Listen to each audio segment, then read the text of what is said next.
Pois bem, então vamos nós. São 15 horas em ponto e vamos então, a partir de agora, iniciando o nosso debate, como já anunciamos na abertura do nosso Justiça na Tarde, agora às 14 horas. Portanto, as nossas convidadas já estão conosco aqui nos estúdios da Rádio Justiça. E o assunto é a questão do superendividamento. Olha que temos feito aqui nos estúdios da Rádio Justiça vários debates, evidentemente sempre no sentido de levar para você mais esclarecimentos. Inclusive, aqui fora do ar, eu perguntei para as nossas convidadas se diminuiu essa questão do superendividamento, e as convidadas não estão bem elevadas. Não! Ou seja, então o pessoal continua se endividando e nós vamos então conversar e levar para você que está nessa situação, ou que você não está nessa situação, é bom também que ouça para não entrar, ou que você, de alguma forma, quer ajudar, ouvir para poder ajudar um parente, alguém que está mais perto. Então, vamos lá.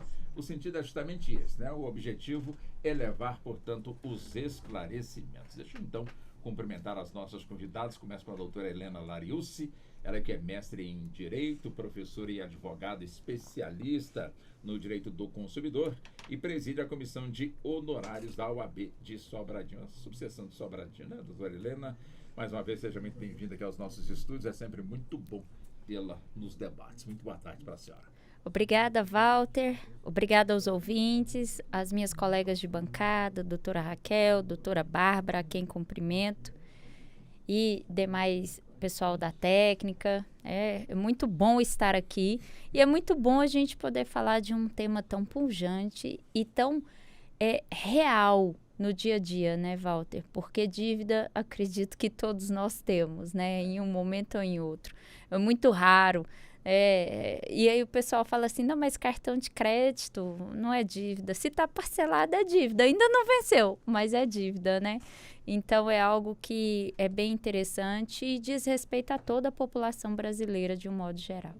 Doutora Raquel, também conosco, doutora Raquel Pará, ela que é advogada pós-graduada em Direito do Consumidor, é a vice-presidente da subseção, portanto, da OAB do nosso Guará, né? Doutora Raquel, também seja muito bem-vinda. Também é sempre muito bom tê-la nos debates. Muito boa tarde para a senhora.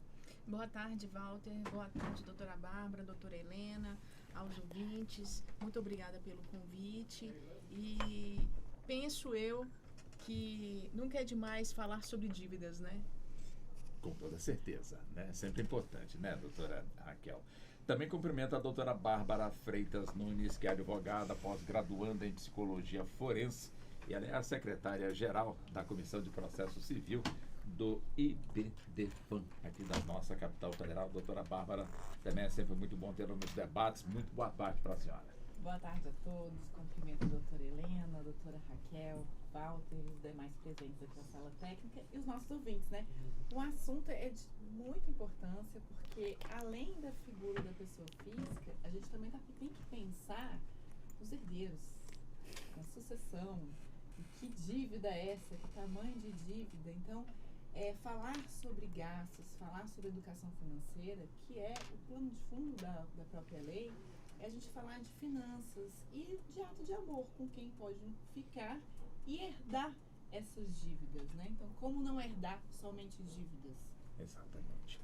Então, vamos nós aqui com o assunto, começando aqui com as nossas convidadas. Daqui a pouquinho também vai chegar a doutora Paula de Paiva Santos, que também é advogada, mestre em Direito, professora e coordenadora do curso de Direito. Então, daqui a pouco também vai estar conosco no debate, doutora Helena. É importante desmistificar a figura da pessoa que está super endividada, porque, às vezes, ela se sente constrangida. Estou devendo, está todo mundo me olhando que eu sou...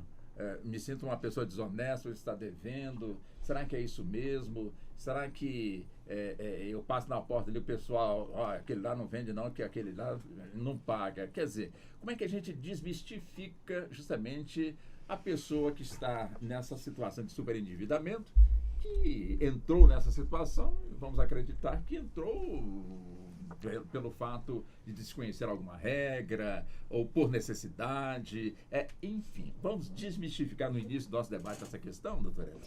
Com certeza, Walter. Eu quero começar a minha fala já fazendo um apontamento daquilo que você trouxe para a gente, pela primeira vez, quando se fez a estatística em 2023, pela primeira vez desde 2019, o nível de endividamento da população brasileira caiu. Chegou-se, então, em dezembro de 2023, em 76,6% da população em situação de endividamento. E quando se fala nesse endividamento, 76,6% da população, a gente está falando sobre pessoas que têm dívidas vencidas, tá, Walter? Quando se pensa nesse endividamento, são dívidas vencidas e não pagas. É importante a gente explicar vencidas, isso. Tipo, em 30 prestações, chegou na 30ª, não pagou, seria isso? Isso, exatamente. O que seria essa dívida, né, quando se considera... desculpa, deixa eu corrigir. Essas pessoas endividadas são pessoas que têm algum tipo de dívida, não necessariamente contas em atraso. Tá? Quando a gente pensa em contas em atraso, o número diminui um pouco. Não são 76% da população brasileira. Mas, quando se analisa os créditos, né, se as dívidas, por exemplo, ficar devendo uma parcela e adiantar todo aquele, esse 76%, a chance de todos eles estarem numa situação de endividamento, né, de inadimplência, é muito grande, porque aí a gente precisa fazer essa distinção entre inadimplência e endividamento, né? Dívida é aquilo que a gente faz, não necessariamente, por exemplo, financiamento de um imóvel é uma dívida. Se financia em 420 meses, né? Então a pessoa vai ficar pagando por 420 meses. É uma dívida, né? Inadimplente é se ela deixar de pagar alguma dessas parcelas. Então, a gente começa fazendo essa distinção. Mas, com relação especificamente a essa questão da forma como se trata, existem várias questões, né, que devem ser levadas em consideração, e eu abro o debate, não vou aqui me aprofundar no tema, porque a gente vai ao longo da tarde falar sobre isso. Existem várias formas de proteção à pessoa que está endividada no sentido de não constrangimento. Presume-se que a pessoa que está endividada, ela está endividada por algum motivo alheio à sua vontade, né? É que ninguém quer ficar nessa situação, né, doutora Helena? Exatamente, porque se for alguma pessoa que está agindo de má fé, Walter, aí a situação é um pouquinho diferente, porque além de tudo ainda estamos falando de uma pessoa que pode responder criminalmente, a depender da situação. São vários crimes contra a ordem financeira, crimes que estão discriminados lá no próprio Código de Defesa do Consumidor e no próprio Código Penal, né? Mas, a priori, a pessoa que está endividada, o que ela tem que fazer é procurar uma forma, né, de achar uma saúde financeira. E aí, a gente tem a lei do superendividamento, que é a Lei 14.871, de 2021, ela foi sancionada em 2021, que ela trata sobre especificamente o superendividamento, e ela fez alterações e inclusões de artigos no próprio Código de Defesa do Consumidor. Então, hoje, quando você abre o Código de Defesa do Consumidor, você tem esses artigos acrescidos lá, né? Hoje, a gente pode dizer que o superendividamento ele está em uma lei federal, que é o Código de Defesa do Consumidor. Não que a outra não fosse lei federal, mas ela fez uma alteração e um acréscimo no próprio CDC. Então, é garantido à pessoa, né, formas e situações para que ela possa sair dessa situação de endividamento, de superendividamento especificamente, para que ela tenha restabelecido, né, o que muito se chama de mínimo existencial, mínimo de subsistência, né, que ela tenha garantido pelo menos esse mínimo de subsistência. Para a pessoa poder comer. Exato. Tecnicamente, né, Walter? Tecnicamente.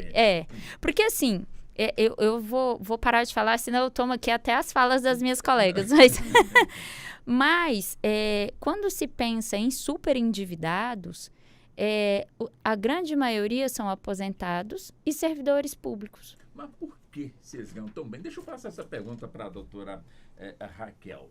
Por que a figura do aposentado, da pessoa aposentada e do servidor público são figuras centrais quando o assunto é superendividamento? Ou seja, está faltando algum tipo de educação financeira, de certa forma, mais dirigida para o servidor público e também para a pessoa que vai se aposentar ou que caminha para se aposentar? Quer dizer, conta para nós sobre esse aspecto. Por que as figuras centrais de um superendividamento sempre recaem na pessoa aposentada e também no servidor público, doutora Raquel? Walter, eu agradeço muito essa pergunta, porque era algo que eu já estava conjecturando aqui na minha cabeça de realidade Guará, tá? O que eu posso dizer para você? Quando a gente fala de aposentados e servidores públicos, a gente fala de estabilidade, tá? Sim. Então, assim, diante de uma informação do 4º Batalhão de Polícia Militar do Guará, nós, da subseção do Guará, nós tivemos uma informação de que 70%, vou fazer aqui um gancho, tá? Da violência doméstica no Guará acontece nos idosos aposentados, vindo dos seus filhos. Então, quando a gente fala de endividamento de aposentados e servidores públicos, a gente fala de um problema mais intrínseco. É uma questão de realidade familiar. Muitos desses pais vieram na construção de Brasília, consolidaram uma carreira, consolidaram uma vida, mas os filhos não tiveram a mesma chance. Então, muitos desses aposentados, avós, sustentam seus filhos, são ânimos de família e carregam seus filhos, nora, netos, os conjugados. Então, assim, o que a gente precisa, de certa forma, claro, de uma educação financeira, quando a gente fala de aposentado, ele não vai deixar ao limbo os seus familiares. A maioria deles tem uma facilidade de crédito e acaba ajudando os seus colaterais.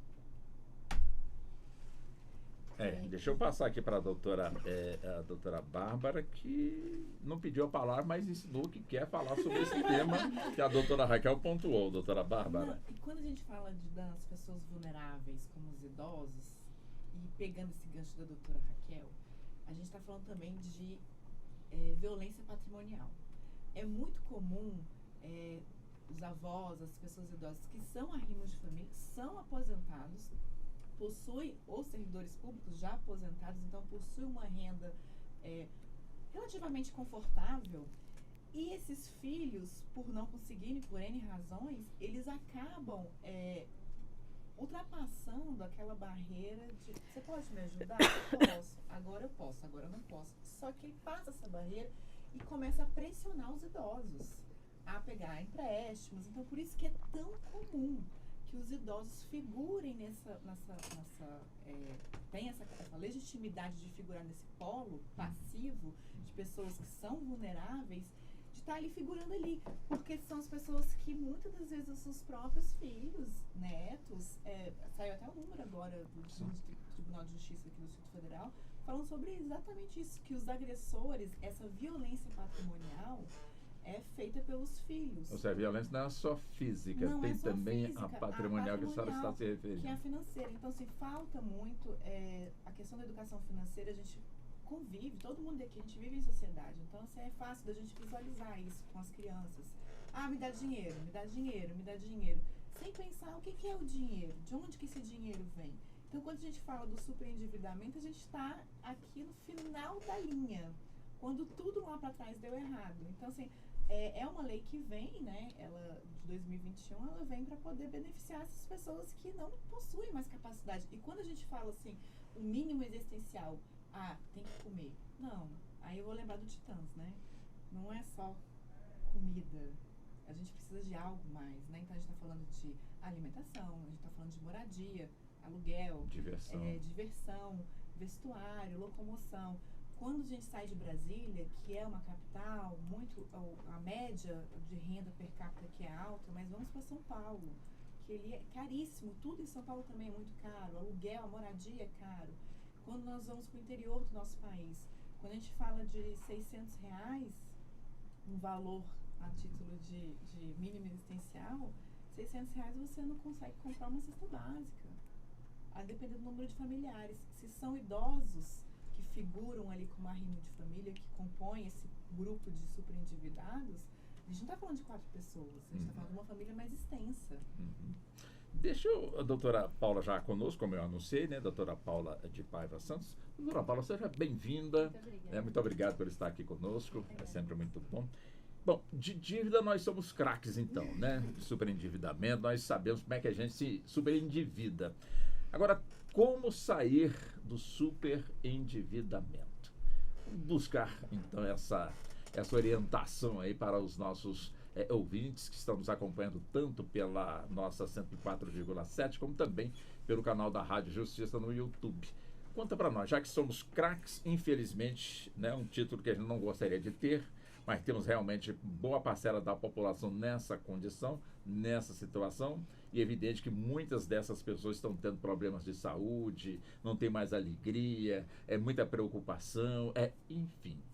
Como sair dessa situação? Seja muito bem-vinda, doutora Paula. Obrigada. Eu acredito que esse tema é de grande relevância, né? Foi muito importante nós trazermos ele para cá.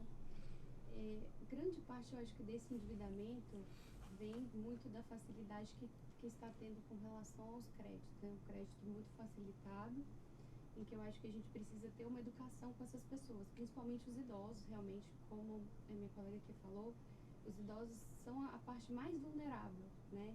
Em que muitas vezes são arrimos de família e eles possuem diversas dívidas, já são pessoas que têm gastos com medicamentos, gastos com casa, gastos com filhos, né? E realmente costumam ter muitas dívidas.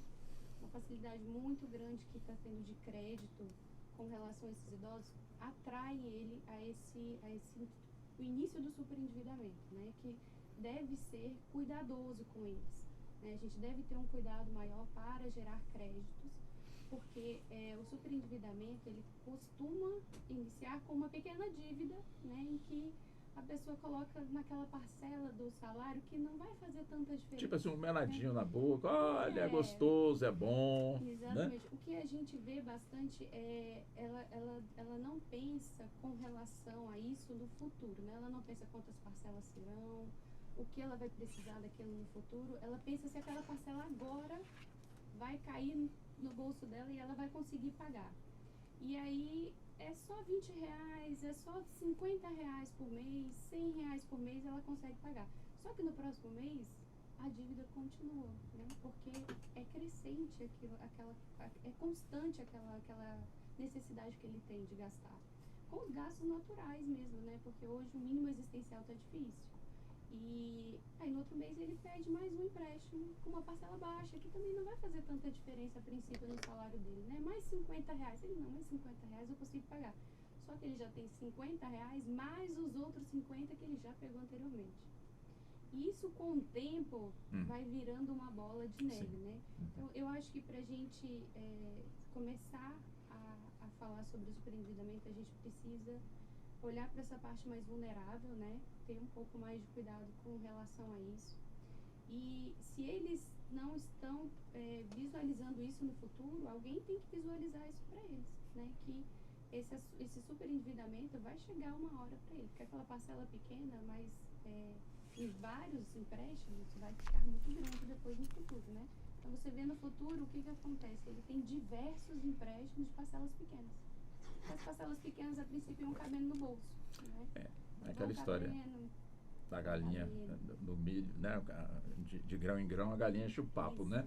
E deixa a pessoa, portanto, desassistida. Agora, doutora Helena, claro, né? Nós temos aí, como disse a doutora Paula, um crédito muito facilitado, né? Basta uma ligação, assina aqui, tira uma foto ali, tá tudo certo, vai cair na sua conta amanhã, cair depois, enfim.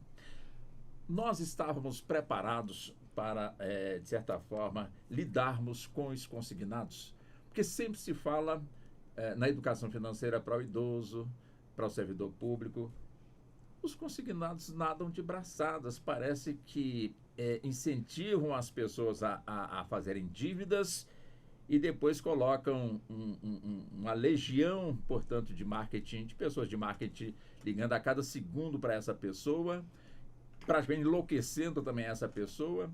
Aí fica aquilo que eu perguntei no início, né? Será que a pessoa se sente constrangida de estar sendo marcada ali com tanta ligação? Será que ela se sente, tipo, uma pessoa desonesta, que tem um batalhão de gente ligando para eu pagar? Bom, mas o consignado não me explicou direitinho o que eu deveria fazer. Eu também não entendi muito bem essa política dos consignados, ou seja, a bomba sempre cai em cima de quem está devendo. Agora, e quem empresta? Excelente pergunta, Walter. Então já vamos jogar gasolina no fogo. A gente já começa. Gasolina de avião pegar mais fogo ainda, mais rápido. É a responsabilidade da instituição financeira que empresta. Esse é um tema extremamente delicado, né? Mas ele precisa ser trabalhado. Existe. E a lei do superendividamento, ela fala justamente sobre essa questão, né, dessa contribuição ou dessa responsabilidade também daquele que cede o empréstimo. Porque assim, Walter, a gente, quando pensa em superendividamento, a gente está pensando numa relação de consumo. Sim. Tanto é verdade que está tutelado pelo Código de Defesa do Consumidor, né? Então, para ser considerado superendividado, é aquele consumidor que ele não tem condição de pagar as dívidas que ele possui. Sejam dívidas vencidas e, inclusive, aquelas que irão vencer. Então, quando se observa esse contexto, a gente tem um superendividado, né? Então, é uma pessoa que não tem, por exemplo, um patrimônio, né? Não tem um carro para poder desfazer e pagar alguma dívida, né? Ou, às vezes, até tem o carro, mas o próprio carro é o objeto da dívida, né? Porque, às vezes, por exemplo, pode estar trabalhando ali como Uber, algo nesse sentido. Então, quando a gente pensa no conceito de consumidor superendividado, é esse o conceito, né? E muitas vezes fala assim, mas a pessoa tem um apartamento, né?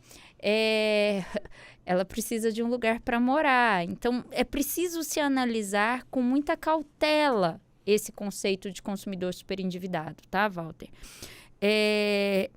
Lembrando que dívida com imóvel, tá? E relacionada a crédito rural, elas não entram como dívidas de relação de consumo, como dívidas para discussão, né, sobre o superendividamento, porque elas têm legislação própria. Essas né? dívidas, então, quem comprou a casa própria, financiamento de carro... Não, financiamento de imóvel, só de casa. Uhum. E as dívidas relacionadas a financiamentos rurais, né? Essas aí não entram em superendividamento. Não está dentro dessa lei. Não. Que chama o pessoal para discutir. Exatamente. Você pode fazer. Então, quem deve um imóvel, ou então quem deve... Quem deve a prestação da casa própria, ou quem deve alguma dívida relacionada a financiamentos rurais... Esses não têm perdão. Não é que não tem perdão. Eles não entram na legislação do superendividamento. Como também artigos de luxo. Então, a pessoa resolveu comprar um sapato Labutin, que é um sapato caríssimo. É um sapato caríssimo. Ele tem um solado vermelho, é chiquérrimo. Um par de sapato custa 10 mil reais. Um par de sapato. Então, assim, 10, 12, a depender do que for. Se for lá... Agora, o sapato que eu compro passa de 200 reais, doutor? Não fala não, Walter. Mas... Mas acha, doutora, procura que acha. Mas artigos de luxo, né? Iate, bolsas caríssimas, roupas caríssimas, elas também não entram aí nessa legislação do superendividamento para poder se rediscutir isso, tá, Walter? Então, quando a gente pensa no consumidor superendividado, ele pode ser qualquer tipo de consumidor. Por que a maioria dos consumidores são geralmente os aposentados e são geralmente também os funcionários públicos?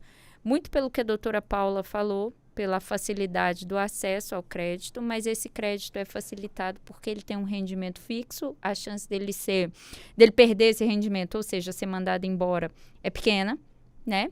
Então, é por isso que se facilita esse crédito. E a gente tem também uma legislação própria que diz que só é possível fazer esse consignado que você mencionou até 30%, aumentou agora, acho que em 2022, 35% do salário, né, descontado apenas imposto de renda e descontos obrigatórios. Até pensão alimentícia pode descontar imposto de renda, INSS, né, Previdência, e pensão alimentícia, né? E aí você pode usar essa, aspas, margem consignável. Só que muitas vezes, Walter, se esquece, às vezes esse servidor, ele está com algum tipo de cargo de confiança que pode, né, perder, e aí aumenta-se essa margem e tal. Então, assim, existe sim uma possibilidade, uma necessidade de responsabilização da própria instituição. Por quê? A economia brasileira, ela é uma economia baseada no consumo. Para girar, precisa injetar dinheiro no mercado de consumo, né? A empresa, ela precisa contratar o funcionário para produzir o carro. Se ela está com o carro parado, ela vai demitir o funcionário. Então, precisa que um consumidor compre esse carro para manter aquele funcionário. Às vezes, esse próprio funcionário, e essa pessoa, para comprar o carro, ela precisa ter um emprego, ela precisa ter uma renda. Ou seja, a roda tem que girar. Tem que girar, exatamente. Quando o mercado de consumo, ele se abala, a própria economia abala. E a prova disso foi o que aconteceu com a pandemia, que o mercado de consumo se abalou, porque fechou tudo, num primeiro momento. A economia se abalou também e a gente se readequou, né? O mercado de consumo saiu do mundo físico e foi para o mundo virtual, né? As redes sociais, principalmente. E aí, a economia também, né, veio se adequando num ritmo um pouquinho mais lento. E a responsabilidade desse crédito, ela vem justamente nesse sentido. Porque, queira ou não, Walter, existe uma hipossuficiência do consumidor. A gente não pode ignorar isso. Eu sou advogada, eu tenho conhecimento sobre leis, tá? Mas quando eu vou tratar do meu seguro-saúde, nossa, Walter, eu me sinto hipossuficiente, porque é tanto detalhe, é tanta questão, é tanta coisa. São 4 meses para conseguir fazer uma portabilidade, porque são várias informações equivocadas, cada atendente fala uma coisa, ninguém mantém a segurança. Então, assim, e eu sou um profissional que compreende isso. Compreende disso. É óbvio que tem alguns detalhes, eu não sou contador, então tem alguns detalhes que eu não vou saber, preciso da ajuda do profissional contador, mas a gente é hipossuficiente. Imagina um cidadão que não tem o conhecimento, que é 80% da população, 90% da população. O engenheiro é um profissional capacitado, ele tem conhecimento, mas numa relação de consumo que não envolve engenharia, por exemplo, que envolve um financiamento, ele pode se sentir, sim, hipossuficiente, porque muitas vezes tem algum tipo de taxa, tem algum tipo de juro que não ficou claro para ele. E, infelizmente, e aqui não dá para a gente sair condenando instituição financeira, não é essa a minha função, mas a gente precisa falar sobre essa questão também, né? Os prepostos não são, ou seja, o gerente ou aquela pessoa que liga para oferecer, também não tem noção do que é que está vendendo, né? Não tem noção do que vai ser aplicado e às vezes acaba que passa a informação equivocada e induz o consumidor a erro, né? Então, é por isso que o que se tem observado e foi o que gerou o pano de fundo para se gerar uma legislação como essa é justamente essa questão também da responsabilidade. E aqui, Walter, eu não estou dizendo que é só da instituição, de forma alguma, né? O que a gente deveria ter é uma política pública de ensinar sobre saúde financeira, educação financeira, desde lá da pré-escola. Deveria ser matéria obrigatória nas escolas para ensinar as crianças para que elas tenham uma noção sobre saúde financeira, que elas possam ser adultos mais conscientes. E não só, né, não só adultos consumistas, porque o mercado, né, e as propagandas, as publicidades, elas trazem isso muito insistentemente, como você mesmo disse, né? Às vezes chegando a pessoa a ficar confusa ou a ficar induzida a erro. Como a doutora Helena pontuou, eu assino embaixo e até falar, né, as instituições que emprestam aí os seus recursos não tem culpa alguma, entre aspas, no tipo de negócio, que é um negócio legalizado, está dentro da lei, o pessoal segue, portanto, a lei, então está dentro, portanto, da legalidade. Agora, claro, né, que nós temos o lado que consome, e, como disse a doutora Helena, tem que consumir para a roda poder, então, girar. Evidente que nós não somos um país rico, né, em que pese que todos nós queremos estar no primeiro mundo, mas estamos longe disso ainda. E a gente, às vezes, age como se estivéssemos no primeiro mundo. Que eu vou lá fora, num avião, comprar não sei o quê, na minha...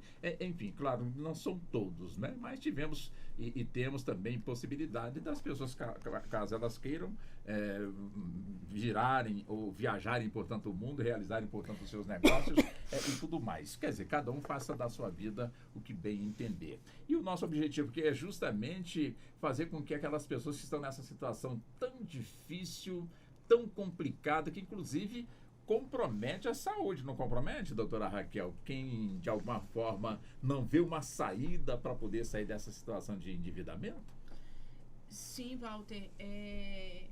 Alto índice de depressão, suicídios também. Olha que coisa grave, que a situação grave. Nós temos conhecimento desses casos, mas só puxando o gancho aí da sua fala a respeito das instituições financeiras, eu acredito sim que a instituição financeira ela tem sim uma responsabilidade. Opa, mesmo ótimo. que ela haja dentro da legalidade, porque assim, num caso simples, se um servidor público recebe por mês R$10.000 e se a gente fizer uma conta simples, 35% de margem consignável, nós temos aí quantos por cento? R$3.500. O que acontece? A gente sabe que a vida está em movimento. Então, hoje, eu faço uma programação, um orçamento mensal a X. Só que eu não estou contando que eu posso adoecer, eu não estou contando que eu posso bater o carro, um cano estourou. É claro que a gente tem seguros, né? Mas assim, e aquela família que não tem essas condições de arcar com um seguro residencial, um plano de saúde? Então, acaba que isso onera no próximo mês o orçamento. E aí a conta não fecha. E aí, o que a pessoa faz? Eu já peguei ali um empréstimo, vou lá no banco, bato na porta e falo, olha, eu estou precisando de dinheiro para fechar as contas mensais. Água, luz, telefone, internet, escola de criança, a conta não está batendo. O que o banco faz? Ele refinancia aquela sua dívida anterior. Esse refinanciamento é que às vezes as pessoas não entendem e compram a dívida duplicada, não seria isso, doutor? Duplicada, Walter. E aí, aquela parcela que supostamente ela falaria, eu vou pagar aqui uma parcela de R$2.000, o banco, de alguma forma, fala, olha, você vai pagar 1.500, mas não vai ser em 30 meses, vai ser em 40. Então, você respira naquele momento. E aí você fica naquela falsa sensação, aquela falsa ilusão de que você tem uma capacidade financeira, você tem uma saúde financeira e você não tem. E aí coincide com o final de ano, o consumismo, dar presentes, presentear, ou você quer comprar um celular. Os bens de consumo duráveis hoje, a cada 1, 2 anos, já não tem mais validade. Então, o próprio mercado te incentiva ao consumo. E aí você não quer ficar por fora, fala assim, meu celular é de 2019, nós estamos em 2024, meu celular te atende? Atende. Tá funcionando. Mas o consumismo faz com que você, eu preciso comprar, ou um sapato, ou, vamos aqui longe, não. Nas redes sociais, o que aparece muito para nós? Pacote de viagens. Olha, vai passar 5 dias ali em Maragogi, você consegue em 12 vezes no cartão. E aí, o que você faz? 5 dias, 12 de 400, tá tranquilo. E a bola de neve só vai aumentando. Então, de certa forma, Walter, eu concordo com a doutora Helena, quando você precisa, desde a tenra idade, ter uma educação financeira. E eu acredito sim que tem que ter um freio. Olha, não dá para te emprestar. E aí, quando o banco nega aquele empréstimo, o seu nome já está negativado, aí você recorre ao colega do lado, uma nota promissória, ampliando, né, o a agiota, Uhum. e aí a dívida se torna insustentável. Doutora Bárbara, que saudades do tempo do cofrinho, né? Quer dizer, se falar para os meninos hoje que antigamente, os meninos de antigamente tinham um cofrinho, que todo o troquinho que ganhava dos pais colocava no cofrinho, para no final do ano comprar aquele brinquedo, então, o que a criança de fato quisesse, mas que no fundo era uma espécie de uma educação financeira também para a criança, né? Hoje a criança não vê nem dinheiro, né? Sai com cartão para poder de alguma forma, enfim, gastar, né? Diante desse consumismo que nós temos. Mas uma questão que eu abordo com a senhora, doutora Bárbara, como já foi dito aqui também, quer dizer, hoje a pessoa pode comprometer até, antigamente era 30% dos seus vencimentos. Aí sempre estica um pouquinho para cá, não, agora você pode gastar mais 5%, você usa um cartão. Tem sempre uma manobra para poder, de alguma forma, avançar um pouco mais nos vencimentos daquela pessoa. Quer dizer, isso é correto? Ou seja, é bom evidentemente, para as operadoras de empréstimos, bancos e outras instituições.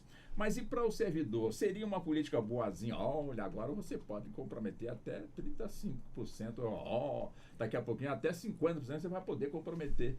É uma política boazinha essa ou é realmente ou seja, um buraco mais fundo que a pessoa vai acabar caindo, doutora? É um buraco muito fundo.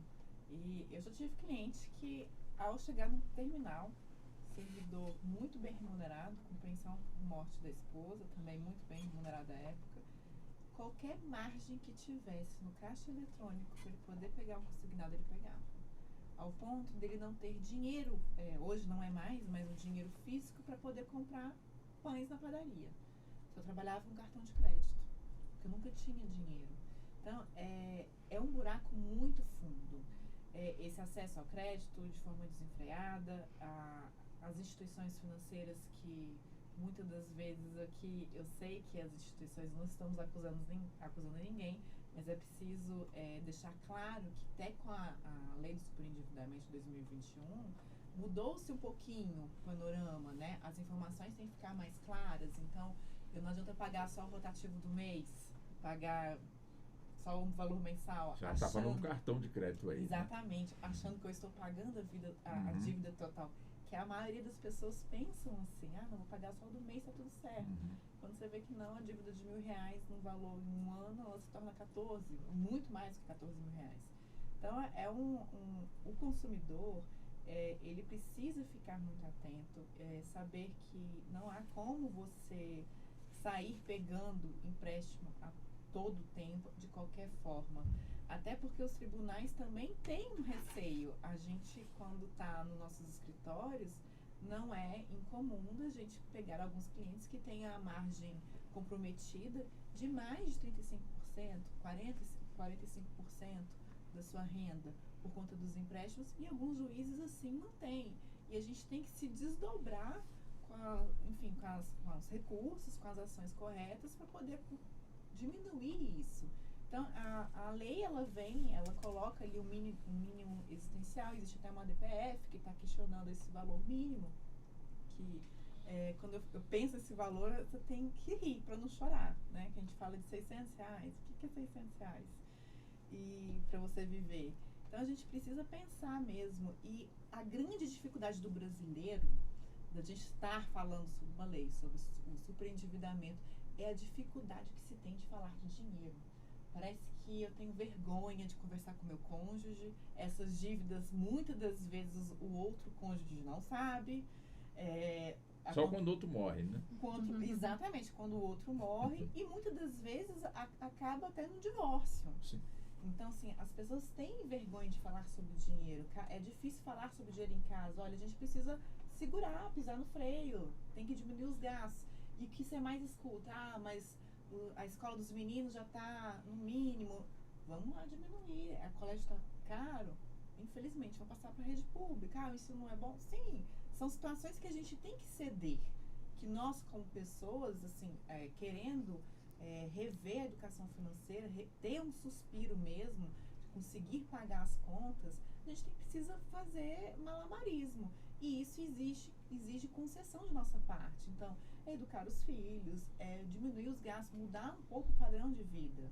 Eu não estou falando aqui de uma pessoa que vive com 100 mil reais por mês e ela passar a viver com 1.000 reais. Não é isso, mas é diminuir de algo que você de fato consiga planejar as suas dívidas. Até porque quando a gente fala do superendividamento, a gente vai fazer um plano de pagamento de dívidas, né? No máximo até 5 anos. Então a gente precisa fazer um planejamento. Então como é que a gente vai planejar isso? O que eu posso ceder? Posso mudar de escola e para uma escola mais barata? Plano de saúde é caro? Eu consigo migrar para um outro plano de saúde mais em conta? É nessa que eu pergunto à senhora, se tivéssemos no nosso país escolas de excelência públicas, evidentemente nós temos ilhas de escolas de excelência, como também a saúde pública, temos aí o SUS fantástico, mas temos realmente aí muitos questionamentos em relação de atendimento. Passa em um hospital público aqui de Brasília que nós vamos ver aí pessoas que chegaram aí 8 horas da manhã para um atendimento, já são quase 4 horas e ninguém foi atendido ainda. E tem gente que passa o dia e prefere ir embora porque... E quando elas vão embora, deixaram a ficha e passam mal lá em casa, aí vem sempre aquela explicação, não esperaram o atendimento, fugiu, né, evadiu do hospital. Enfim, quer dizer, se tivéssemos escolas públicas de qualidade, como também saúde pública de qualidade, quer dizer, os planos, como também as escolas particulares, também não tem culpa nenhuma. Elas culpa assim no sentido de estarem cobrando o que elas cobram, né? Vão quem quer ir. Mas se tivéssemos essa alternativa, essa questão que nós estamos hoje aqui abordando, o superendividamento, diminuiria, doutora Bárbara? Diminuiria muito pouco. Pouco, doutora? O brasileiro, ele é consumista. O brasileiro, ele consome. Mas quem é que treinou o brasileiro para ele ficar desse jeito? A falta de educação. Nós não temos educação financeira nenhuma. Mas se não temos, alguém tem interesse para que não tenhamos realmente a educação financeira? Aí a gente começa a ir mais a fundo e o buraco é bem mais embaixo. Interessa quem essa falta de informação sobre capacidade financeira, educação financeira? As grandes empresas, as empresas que emprestam dinheiro, os próprios bancos. Vai interessando uma gama de pessoas, porque quando você não sabe o que você pode gastar, mas mesmo assim eu sou pressionado a aderir àquele consignado e eu ficar avessa aos juros, às taxas, enfim, o valor exorbitante que essa dívida pode chegar, é interessante para alguém. E a gente precisa trabalhar com isso. Então, quando eu falo assim, se nós tivéssemos escolas excelentes, acesso à saúde pública excelente, consideravelmente teríamos pessoas muito endividadas. A gente pode fazer um direito comparado com outros países que têm educação de excelência, saúde de excelência, mas quando você vê o padrão de consumo, é altíssimo. Então, o ser humano, ele é dado a gastar. E hoje, quando a gente fala de internet, de redes sociais, essa cultura do que sempre está desembrulhando. Eu sempre estou desembrulhando, eu sempre estou fazendo react estou desembrulhando um presente. A gente tem canais que fazem isso o tempo inteiro. Então, assim, é um estímulo gigantesco. Então, provavelmente, a gente não ia diminuir esses números de forma tão absurda. Nós continuaríamos falando sobre o superendividamento. Ou seja, a gente iria consumir mais juízo, seria isso? Com pouco mais juízo. Eu sendo bem pessimista. Mas a senhora está muito pessimista. Sendo bem pessimista. Um pouco menos. A senhora pensa assim também, doutora Paula? Eu penso bem parecido com a doutora. Obrigada, doutora. Eu acho que o que eu vejo na prática é que o que acontece? O consumidor, ele vai procurar um empréstimo hoje, né? Então ele vai em uma determinada instituição financeira. E aí ele é negado porque ele já tem bastante, né? Já está com algum tipo de endividamento. Já está bem enrolado. Já está enrolado um pouco. O que ele faz? Ele procura outra instituição financeira. Aí essa nega por alguma razão, ou porque tem uma dívida, que já tem algum histórico, Serasa, nega, ele procura outra. Né? Ele vai procurando até ele achar alguma que dê crédito a ele. Na minha opinião, Walter, eu acho que a gente assim, tem que pensar em soluções a longo prazo e curto prazo, para tentar resolver um pouco do problema, levando-se em consideração que a doutora Bárbara acabou de falar, que assim, a gente tem na nossa sociedade esse íntimo capitalista consumista, né? Mas, assim, para ajudar, eu vejo que, claro, a longo prazo, uma educação, inclusive básica, e para as crianças, começarem das crianças a ensinar sobre economia. Que hoje é tão importante não se é ensinado, né? A economia base, né? Como funciona, como, né? Lidar com as suas dívidas, com os seus ganhos com as suas dívidas. E, a longo prazo, o que eu vejo como uma solução seria ir na fonte. Como o consumidor faz ele vai localizar as instituições até achar uma, né? Porque sempre acha uma lá, né? Então, assim, ele vai localizar uma para poder tentar resolver o problema dele. Eu acho que seria ir na fonte, né? Porque muitas vezes, se ele consegue nas instituições financeiras, então vamos barrar isso na fonte. Quem é a fonte? Quem paga, né? Quem paga? Quem paga, eu digo RH, né? Sai dali. Então, por exemplo, você vai numa instituição financeira, vai aprovar um crédito não consignado por Walter. Antes de aprovar, eu entro em contato com quem paga. Quem é o INSS, por exemplo, INSS, estou pedindo para você mais um empréstimo consignado. Ele vai ver que ele já tem 5. Eu vou dizer, opa, não vou te emprestar. Porque eu já estou vendo aqui que você já tem 5 empréstimos consignados. Então, assim, vai tirar aquela possibilidade dele de ficar correndo atrás de outras instituições financeiras, né? E vai, pelo menos agora, né, tentar frear aquela bola sem fim que ele está entrando. Então, o modo como eu vejo isso agora seria ir na base, né?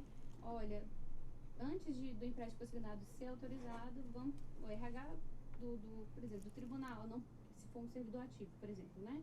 Servidor ativo daqui.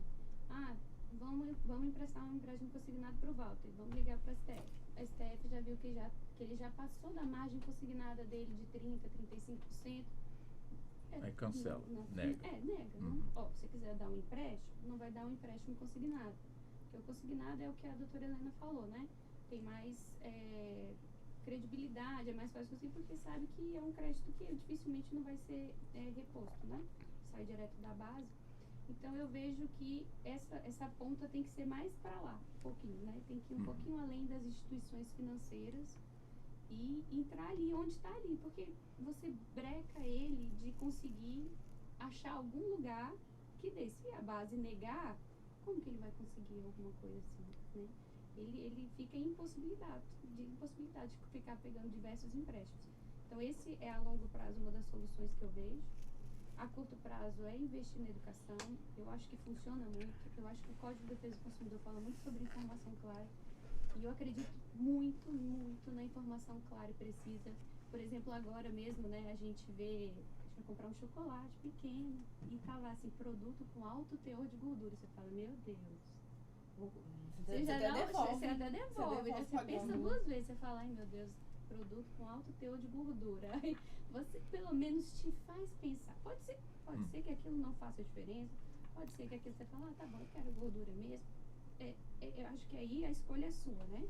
Mas você está informado, né? Que o produto tem alto teor de gordura. E aí, você entra, por exemplo, hoje no cheque especial, deve ter a informação clara e precisa. Você entrou no cheque especial, né? Não fique muito... Mas você entrou no cheque especial, seja bem-vindo. Mas eu acho que essa informação, mesmo que arrancar o seu couro, a gente pensa que não faz diferença, eu acho que faz, né? Assim, informar o cliente, você está no cheque especial. Você fala assim, nossa, mas ele sabe. Não, mas informa do mesmo jeito, né? O custo efetivo total, né, que é o CET, que a gente chama da operação, porque você vai na instituição financeira, vai solicitar um empréstimo, né? Aí é sempre aquele cálculo que a pessoa faz. Eu quero um empréstimo de 10 mil. Aí a pessoa fala, R$500 está bom para você por mês? Ela faz só esse cálculo. Não, R$500 eu consigo. E ela não vê ali quanto que no final ela vai pagar. Como é que você informa? É 1%, abaixo e tudo. Mas hoje a gente tem o custo efetivo total da operação que é disponibilizado na hora para o consumidor. Olha, se você pegar R$10 mil hoje e com tanto prazo que você quer, com o valor da parcela que está aqui, você vai pagar no final tanto, o dobro, né? Pode ser que ele pegue do mesmo jeito, mas pode ser que ele repense, poxa, será que isso é tão importante para mim para eu pagar o dobro? Eu não sei, é a questão da gordura, né? Será que vale a gordura? Né? A situação realmente é muito ampla, doutora Helena. Aí uma pergunta, né, simples. Existe risco para aquela pessoa que está inadimplente, super endividado, entrar na justiça por entender que o banco lhe emprestou mais do que devia e ela acabou comprometendo todo o seu orçamento? Quer dizer, não estamos falando ainda da lei que versa sobre a inadimplência, né? Aliás, o superendividamento. Nós estamos entrando. Pessoa, peraí, estão descontando tudo aqui de mim, não tenho mais condições nem de respirar, vou entrar na justiça. Existem riscos? Riscos para quem? Para a instituição financeira ou para o consumidor? Para o consumidor. Walter, é uma situação complicada, extremamente complicada. Risco em ação judicial sempre existe. É importante a gente falar isso aqui. A ação judicial, ela sempre tem um risco. A gente sabe como os tribunais estão decidindo, a gente sabe quais são as decisões dos tribunais superiores, principalmente aquelas que definem jurisprudência, né, como as decisões em sede repetitivo, né, IRDR, em sede de repercussão geral. É o seguinte, de uma forma traduzida. Quando tem, no Brasil, cada juiz, respeitando a lei, pode aplicar a legislação. O juiz tem que respeitar a lei. Isso. Ele aplica a legislação de acordo com o entendimento dele e de acordo com os fatos e provas que são produzidos lá no processo. Certo. É importante falar isso, porque muitas vezes o jurisdicionado, a pessoa que entra com a ação na justiça, ela acredita que só a palavra dela tem valor.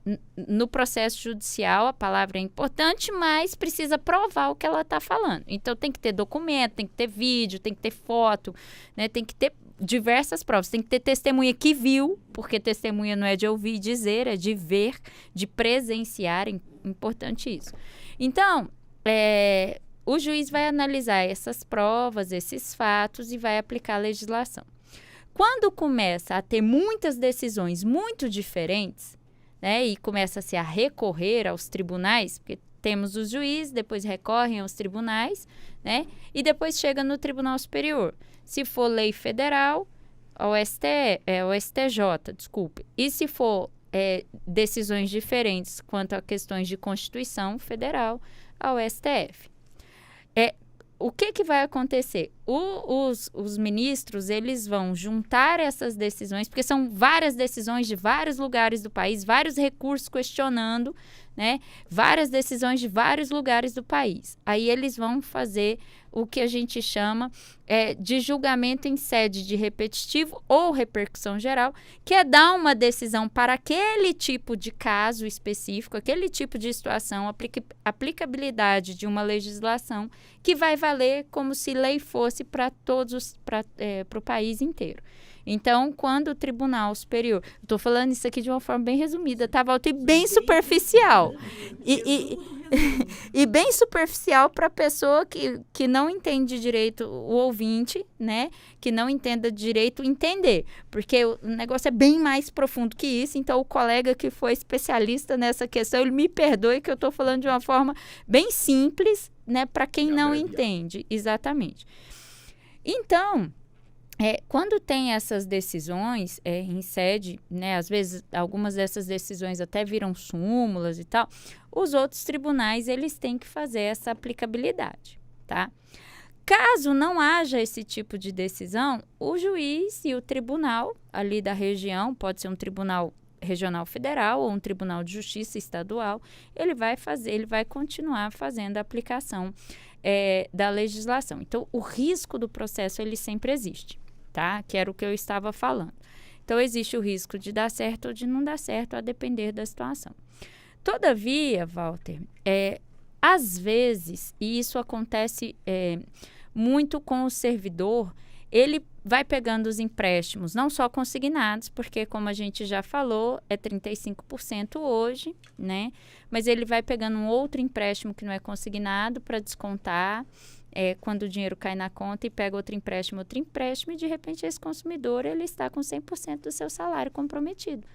Quando cai o salário, vai cair lá na conta R$ 10.000, usando o exemplo da doutora Raquel. De repente, não tem R$ 1 lá para ele comprar alimento, para ele comprar pão na padaria. E o pagamento saiu. Ele não tem dinheiro para botar gasolina para ir trabalhar. Ele não tem dinheiro para pagar a escola dos filhos, se tiver filhos, né? Ele não tem dinheiro para comer, para pagar aluguel. Não tem dinheiro para nada. Para nada, nada, nada, nada. Nesse tipo de situação específica, né? É possível, sim, uma ação judicial, porque a própria CLT, ela veda esse tipo de coisa, né? E o Código de Defesa do Consumidor, a legislação civil veda a retenção de 100% do salário para pagamento de dívidas. Porque, senão, o consumidor ele está sendo condicionado a uma situação de superendividamento. Às vezes, ele até não está ainda superendividado, mas ao se reter 100% daquele salário para pagamento desses empréstimos aí que ele fez, né, ele acaba sendo condicionado a uma situação de superendividamento. E aí, óbvio, que é uma ação judicial em que o Poder Judiciário vai analisar todos os fatos, todas as provas e vai tomar a decisão, né, no sentido de reanálise para garantir pelo menos o mínimo existencial aí, conforme diz a legislação. Mas isso, Walter, eu estou falando de uma forma resumida, tem casos e casos, a gente sabe de casos que dão certo, casos que não dão certo. Então, assim, ainda, né, uma legislação nova, ainda não tem decisão em sede de Tribunal Superior do que eu falei, né, de repetitivo ou repercussão geral. Aqui no caso é repetitivo, porque é STF, né, lei federal, desculpa, STJ, porque é lei federal, com relação a essa questão específica. A situação realmente não é fácil, doutora Raquel. Nós vamos sair para o intervalo daqui a 2 minutos. Evidente que eu vou voltar também com a senhora. Mas só para registrar aqui, eu não sei se eu fico frustrado ou não. Porque não é de hoje. Desde que a rádio vai completar 20 anos, né? Agora no dia 5 de maio, a nossa Rádio de Justiça, de bons serviços prestados. E pelo que eu me lembro, um dos primeiros programas que nós fizemos aqui foi justamente voltado para a questão da educação financeira. Quer dizer, 20 anos a gente sempre falando com as senhoras, né, com os convidados, e sempre a resposta sempre foi essa: educação financeira é a chave para poder resolver, portanto, essa questão. E a gente voltando a falar hoje aqui, o importante é a educação financeira. Mas cadê essa educação financeira que não chega nas escolas, não chega nos lares, não chega nas repartições públicas, não chega para preparar a pessoa que vai se aposentar? Muito pelo contrário, a pessoa quando vai aposentar, o nome dela já está nas financeiras para que elas liguem para aquela pessoa: aposentou hoje mesmo já recebe, seja bem-vindo, você é o nosso cliente preferido, vem aqui, temos aqui R$100.000 aqui para você, você só vai gastar um pouquinho aí, em 200 vezes, mas é pouquinho, você nem vai sentir falta. Enfim, eu sinceramente me sinto frustrado. Eu estou com razão ou não, doutora Raquel? Mas vamos criar um suspense. A senhora fala para nós daqui a pouquinho, nós vamos para o intervalo, mas já a gente volta e vamos então entrar em mais 1 hora de debate no nosso Justiça na Tarde. Pois bem, são 16 horas mais 3 minutos, estamos de volta e vamos dar sequência aqui na Rádio Justiça sobre a questão do superendividamento. Claro que nós, dessa primeira hora, buscamos aqui com as nossas convidadas essa questão, né, que tem assombrado, tirado o sono e às vezes comprometendo a saúde de muita gente que está nessa situação e não vê, portanto, uma luz no final do túnel. E nessa segunda hora, vamos ver, em termos de esperança, como resolver, portanto, essa questão. Mas não esqueci não, viu, doutora Raquel? Da questão posta aqui, o suspense. Estamos aqui todos aqui naquela expectativa realmente muito grande. Como eu disse, né, para quem não ouviu, a Rádio Justiça vai completar, portanto, 20 anos, agora no próximo dia 5 de maio. E desde dos primeiros programas, o foco sempre foi, dentre os focos aqui abordados, com toda certeza, o foco na questão da educação financeira sempre foi prioridade. Enfim, então 20 anos a Rádio Justiça falando sobre educação financeira, 20 anos se passaram e continuamos falando, cadê a educação financeira? Afinal de contas, doutora Raquel, o sentimento é de frustração mesmo ou existe uma barreira que de alguma forma ainda não tomou uma decisão no sentido de fazer com que as crianças, aquela que antigamente tinha um cofrinho, os pais conversavam, olha, guarda o seu dinheirinho aqui, e às vezes dava certo para quem tinha dinheiro, quem não tinha se virava lá de alguma outra forma. Conta para nós, doutora Raquel. De fato, Walter, a questão, na minha opinião, não é só a questão financeira, tá? Quando a gente fala do cofrinho lá atrás, a gente ensina aos filhos a guardar o dinheiro, a gente tem que entender também que a questão do consumo, ela também está relacionada a questões sentimentais, tá? Então, muitas pessoas, para suprir uma necessidade interna, seja uma carência, seja uma aceitação, ela faz o quê? Consome. Então, quando a gente fala de educação financeira, a gente não está falando só assim, olha, 2 mais 2 são 4. E se você quer comprar ali uma folha de papel que custa 3, você vai ficar só com 1. A questão não é só a questão financeira, matemática. É a questão de interpretação, de entender valores e uma questão psicológica. A questão é muito maior.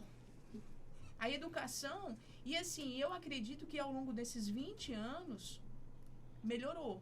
Porque se nós observarmos hoje os aplicativos de banco, tem muito assim, olha, esse mês você gastou tanto com combustível, tanto mês você gastou com farmácia, com supermercado. Quem aqui de nós faz uma planilha de gastos mensais?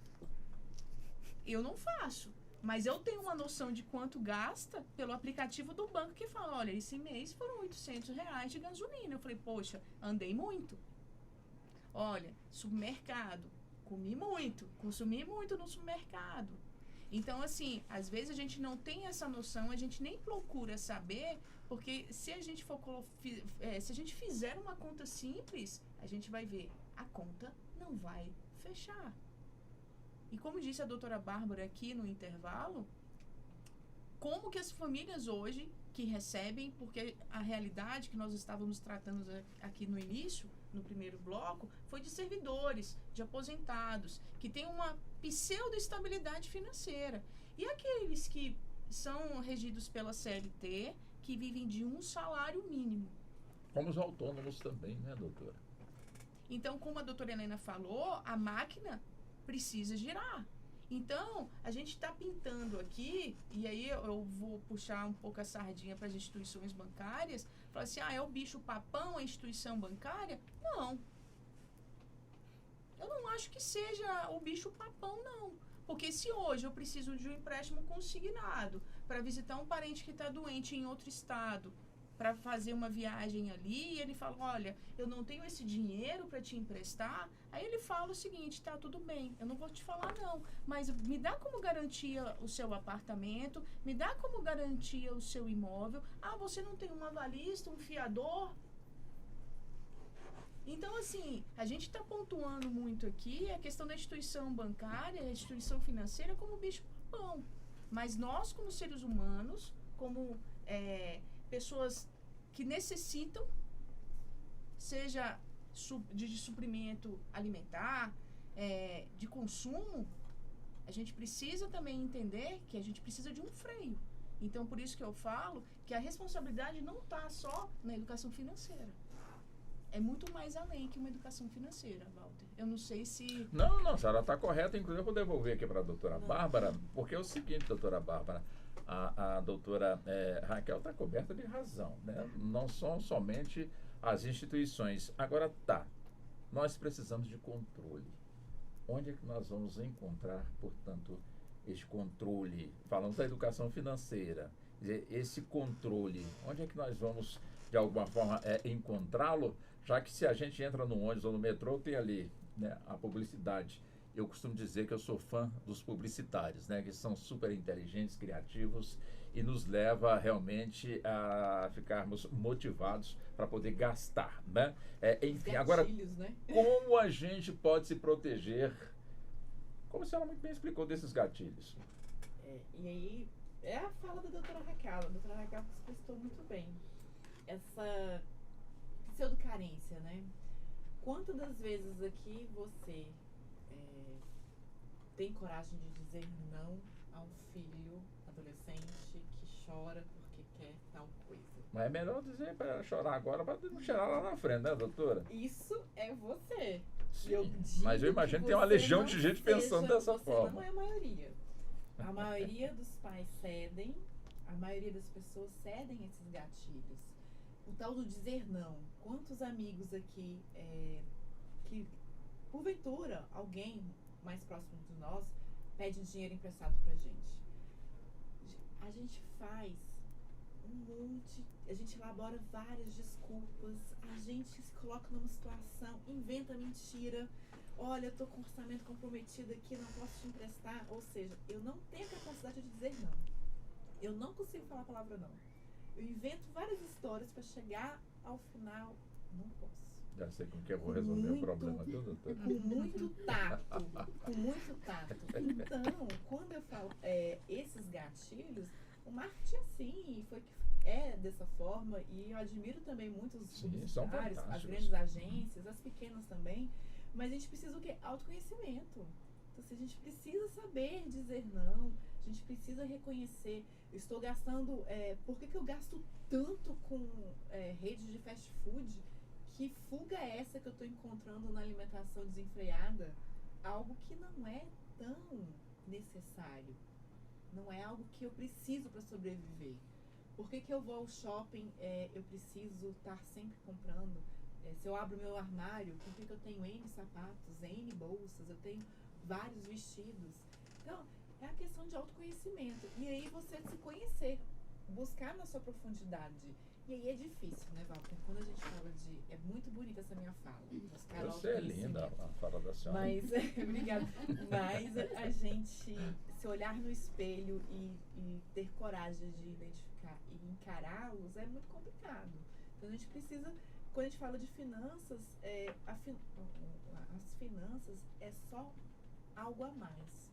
No meio desse oceano de lamúrias, de nuances que nós vivemos hoje, que a gente precisa ter coragem de pescar e resolver esse problema. Então, os gatilhos de consumismo, tá aqui, a gente, se pegar o celular de todo mundo aqui, você vai abrir e vai cair nas redes sociais. E vai vir as propagandas patrocinadas. Quantos de nós não temos negócios autônomos, como profissionais liberais, e que pagamos as campanhas publicitárias, fazemos uso das agências de publicidade. Então a gente precisa se conhecer. E se conhecer é um desafio que nem todo mundo está disposto a pagar. Nem todo mundo. Eu prefiro, outra hora eu converso sobre isso. Outra hora eu vejo esse assunto. Não, eu e meu marido vamos conversar sobre dinheiro. Vamos conversar amanhã? Hoje não. Amanhã a gente conversa. E o amanhã nunca chega. Ou então, pior, quando essa conversa se torna motivo de uma briga. Porque as pessoas não conseguem também conversar de uma forma... não estou dizendo que a gente não precisa, a gente se altera, enfim. Mas é uma conversa, continua sendo uma conversa. Mas as pessoas não conseguem conversar. E aí a gente está falando de... então conversar com meu marido sobre o dinheiro é ruim, porque ele sempre fica alterado. Então eu não converso. Nós não conversamos. Então eu não sei o que está acontecendo. Mas eu continuo aqui. Gastando. Com cartãozinho, fazendo compra. Doutora Paula, claro, né? Temos aí uma lei do superendividamento, que abarca, portanto, aí, pessoas que estão nessa condição, como muito bem também explicou aqui a doutora Helena. Existem dívidas que não são abarcadas, portanto, dentro aí dessa lei. A casa própria, portanto, é uma delas.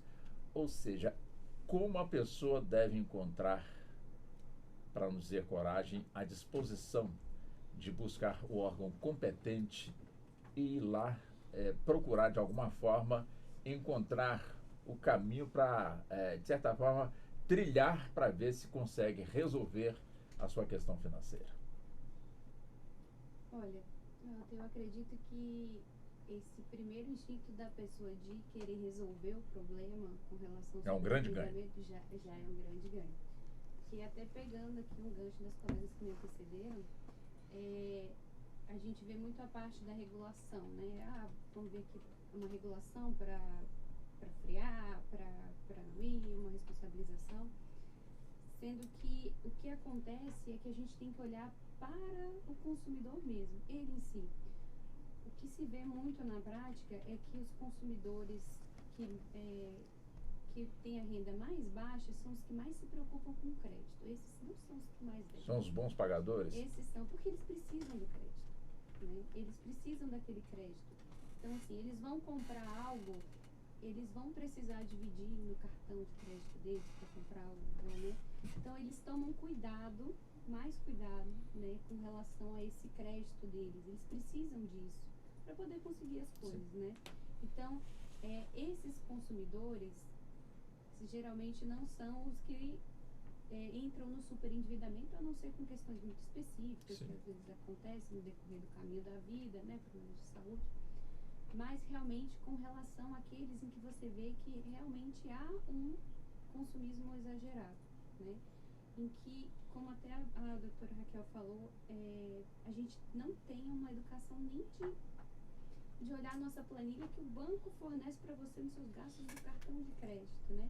E se você for ver, essas pessoas que pegam empréstimos, costumazmente, elas costumam, esse dinheiro não vai para algo em específico, né? Algum bem, né? Ele se esvai. Só para gastar mesmo. Só para gastar. Não tem retorno. Não tem retorno, né? Ele é um dinheiro, realmente é uma bola de neve que eles criam por conta de um consumidor que não tem realmente uma educação financeira e que gasta além do que ganha, né? Então, ele não consegue gastar o que ganha, né? O ideal nem seria gastar o que ganha, né? A gente deveria guardar um pouquinho para os momentos de emergência, né? Guarda um pouco dos momentos de emergência, mas pelo menos gastar aquilo que ganha. A gente costuma gastar mais do que ganha, entrar no cheque especial muitas vezes, né? Porque a gente não tem essa educação financeira que nos faz com que a gente não entre nesses percalços de superendividamento. Então, muitas vezes, quando a gente consegue, né, ver onde a gente está gastando mais, talvez a gente consiga frear. Olha, realmente, agora a doutora falou, eu estou gastando muito com combustível. Será que eu posso fazer alguma coisa? Será que esse lugar aqui eu não posso pegar uma carona com o vizinho? Ou um amigo que mora perto? Existem inúmeras possibilidades que você só vai ver quando você enxerga o problema, né? A partir do momento que você enxerga que está gastando demais com isso e que isso não está dentro da sua economia, você começa a ver soluções para aquilo, né? Então, eu acho que é uma gama de coisas em que a gente precisa pensar sobre realmente esse consumidor que está hoje super endividado. Qual é o perfil desse consumidor? Por que ele está se endividando? Né? O que ele procura, de fato? Né? Ele está se endividando porque não está com mínimo existencial, só com o salário dele, de fato?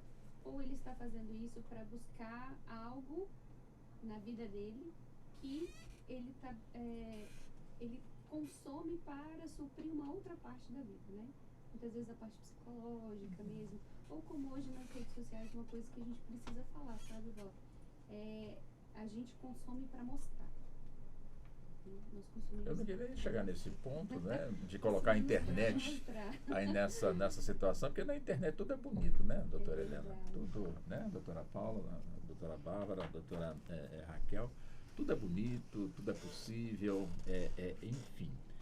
A internet tem alguma parcela de culpa nessa situação ou a culpa é exclusiva do consumidor que acabou entrando nessa do superendividamento? Walter, não dá para a gente falar sobre culpa exclusiva.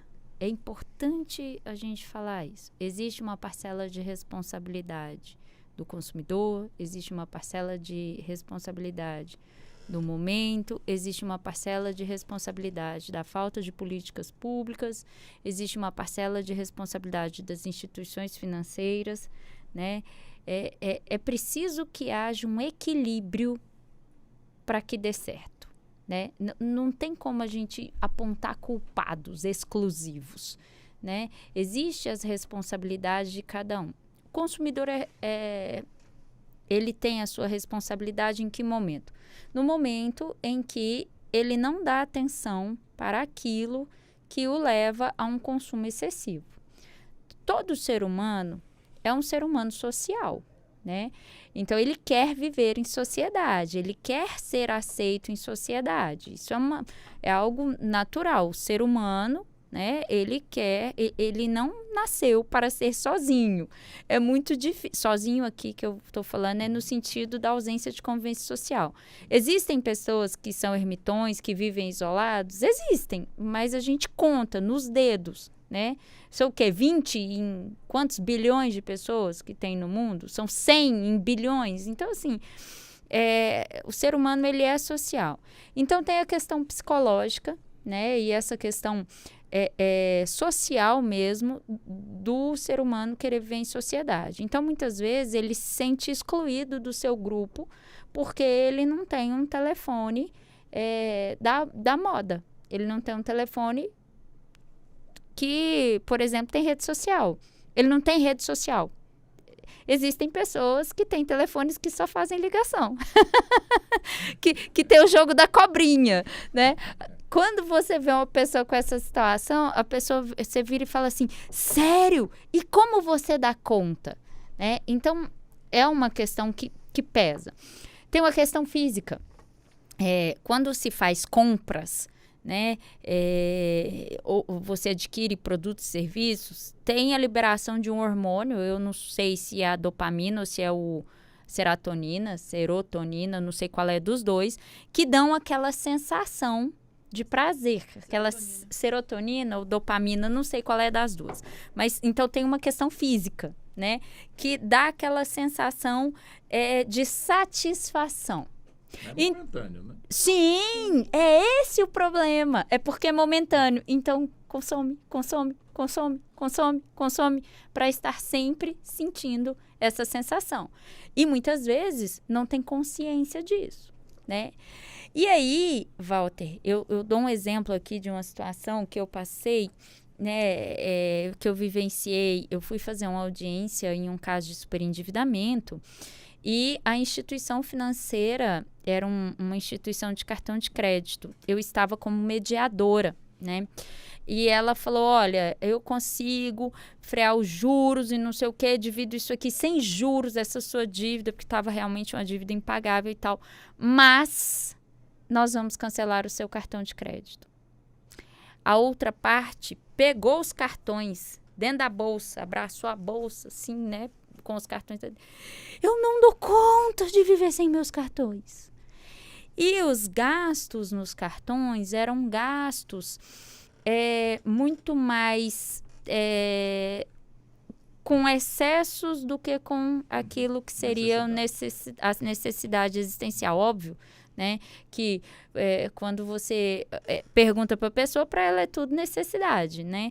Mas, então veja, então tem um aspecto psicológico, tem um aspecto social, tem um aspecto físico, né? Tudo isso, a maioria das vezes tem o aspecto emocional, como eu já falei, né? Quando está ligado a essa questão aí do psicológico, e tem o aspecto também do conhecimento.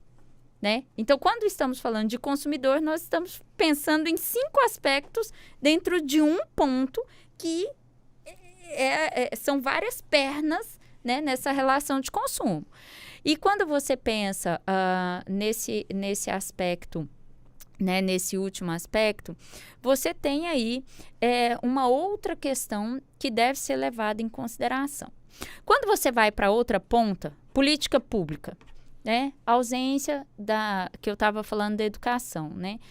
A falta de conhecimento do consumidor. A lei fala, a lei de superendividamento, tem que ter informação clara, precisa, tem que informar a taxa de juros, tem que informar o valor total, tem que informar isso para que o consumidor não tenha nenhum tipo de dúvidas, né? Então, tem essa questão educacional. Vamos partir para a questão da política pública, né? A ausência de educação financeira da população, a ausência de conscientização da população, né? Seja nesses outros aspectos psicológicos, aspectos, né, emocionais e tal. Então, tem essas questões. E muitas vezes, Walter, as pessoas acham que elas vão fazer essas dívidas e que em algum momento essas dívidas vão deixar de existir por milagre, que elas não vão ter que pagar. A hora que ficar impagável e tal, alguém vai perdoar a dívida. Tem isso, né? Aqui no Brasil não existe isso. Em Portugal existe, mas depois eu até falo um pouquinho sobre isso, vou fazer um parêntese, senão eu me perco aqui. Então, a gente tem essa questão da parte da ausência de política pública. Quando a gente pensa na instituição financeira, a gente tem a questão, a instituição financeira, ela tem como foco ganhar dinheiro. E é justificado, é a função dela, né? Ela tem uma função social, ela desenvolve um trabalho social e tal, mas a função fim dela é uma empresa cuja função fim é ter lucro, né? Ninguém condena isso. Mas a forma como se faz para atingir o lucro é que faz a diferença. E aí a gente poderia pensar na questão dos preparos, de preparo, do ensinar o preposto, ou seja, o representante da instituição financeira, sobre a forma como ele vai agir para vender aquele produto ao consumidor. Ele está agindo, ele está abordando da forma certa, ele está sendo, claro, ele está apresentando de uma forma muito comum. E eu dou um exemplo clássico aqui, Walter, que já me procuraram muito e tem muitas reclamações, eu já vi muito na imprensa. É aquele negócio do saque aniversário do FGTS, que as pessoas pensam que aquilo, a instituição financeira, está adiantando o FGTS e quando sair vai pegar sem juro nenhum. Ela não entende que aquilo é um empréstimo bancário. Mas ela não entende que aquilo é um empréstimo porque não é dito a ela como um empréstimo, não é vendido esse produto a ela como um empréstimo, né? E aí as pessoas estão precisando do dinheiro para fazer alguma coisa, elas falam, é um direito meu, eu vou receber esse saque aniversário, e aí elas por elas. Aí o saque aniversário seria tipo R$5.000, a dívida dela com a instituição tá 8, por exemplo, tá? Eu tô jogando aqui por alto. E ela vai receber 5 e vai ficar devendo 3. Não, mas se eu soubesse que era um empréstimo, eu não teria feito. Entende? Que essa questão, né, da forma dessa ausência de preparo, né, da instituição financeira. E, por último, a gente fala da publicidade e propaganda. Walter, não tem como falar sobre isso sem falar de LGPD, a Lei Geral de Proteção de Dados. Não tem como falar sobre isso sem falar de inteligência artificial, né? Por quê? Porque isso está diretamente ligado ao aspecto social-psicológico do ser humano, né? E os publicitários e a inteligência artificial, ela sabe como agir. Estamos aqui todos nós, né, sentados, conversando sobre esse assunto, né? Aí, e os nossos telefones estão nas bolsas ou na mão, em cima da mesa aqui. Quando sairmos daqui, no fim do dia, a chance de abrir uma rede social e ter muita publicidade sobre o assunto que a gente conversou é muito grande. É inteligência artificial. Existem... A nossa fala aqui, mesmo com o celular desligado? Com o celular desligado, não, Walter, mas é possível. Como também a inteligência artificial vê o que é que, às vezes, você para muito tempo para ler alguma coisa e ela vai te dando só aquilo, né? Você procura alguma coisa na internet, a chance de você receber muita publicidade, propaganda daquilo. Então, assim, são vários fatores para a gente procurar um culpado. Não existe um culpado. Existe, sim, vários fatores de responsabilidade para que a gente chegue nessa questão do superendividamento. Então, eu penso, como a doutora Paula falou, a longo prazo, políticas públicas, principalmente na parte da educação financeira, porque ela é essencial, né? E a curto prazo, fazer uma melhor integração nessa comunicação instituição financeira, órgão pagador, para que haja a possibilidade de brecar ali, para que nenhuma instituição possa acabar concedendo crédito e chegando a um superendividamento, né, quando a gente pensa numa instituição financeira, porque, como foi dito aqui, instituição financeira não é bicho-papão, mas ela tem a sua cota de responsabilidade, sim. Eu vou ter que ter muita coragem agora para fazer uma questão aqui, levantar um assunto com a doutora Raquel. Doutora Raquel, estou em minoria, mas não tem problema, né? O seguinte, em termos de controle de gasto, quem é mais controlado? O homem ou a mulher? A resposta ela deu, eu aceito perfeitamente, doutora Raquel. Ah, eu acho que nenhum dos dois, Walter. Ah, Eu acho que não tem... boa, bela saída, né? Saiu bem. Nenhum dos dois. A gente começou falando de superendividamento, aí a gente já foi para as relações pessoais, paramos na propaganda, LGPD, Porque tudo uma coisa puxa a inteligência outra, né? artificial, aí já falamos de relações psicológicas, né? De certa forma, assim, é muito amplo. Não tem como a gente pegar, foi o que a doutora Helena falou, um único responsável ou um mais controlado do que o outro. Não existe, Walter. Eu sempre falo, assim, a doutora Paula estava falando da mãe, e assim, a minha mãe é pensionista, né? E ela fala assim, gerente do banco me ligou. E aí eu fico desesperada, porque eu viro para ela e falei, mãe, olha, nada contra gerente de banco, aos bancários. Mãe, ela não é sua amiga. Pelo amor de Deus, ela não é sua amiga. Porque quando você vai ver, minha mãe, dona de casa, não, porque tem um título de capitalização ali, ela falou que eu tô com um empréstimo assim, ela falou para refinanciar. Eu falei, mãe, por favor. A senhora tá precisando de alguma coisa? Não tá. Então, assim, a gente tem aquela falsa impressão de que sempre a gente precisa de algo. E eu volto a falar da questão do aplicativo do banco, porque quando você pega e abre o aplicativo do banco, a primeira mensagem que aparece para você ali, você tem disponível 20 mil em empréstimo. Olha, você tem um crédito disponível disso, daquilo. Aí você fica assim, nossa, eu queria comprar uma bicicleta, eu queria trocar de celular, eu queria comprar um notebook, e você queria isso, queria aquilo, e acaba que você fica o quê? Seduzido a contratar.